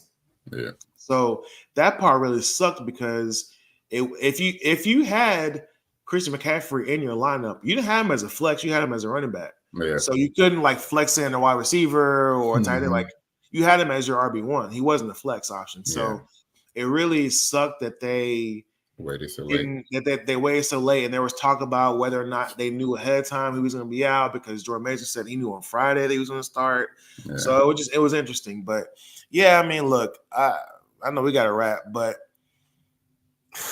I'm just trying not to be in last place. Yeah, that part. Our punishment was that we got to camp out in the backyard. Whoever finishes last this year, and Yeah. I'm just not interested in doing that. A, I don't have a backyard, and B, so whoever's backyard I'm in, I'm not gonna be comfortable. Like you know what I mean.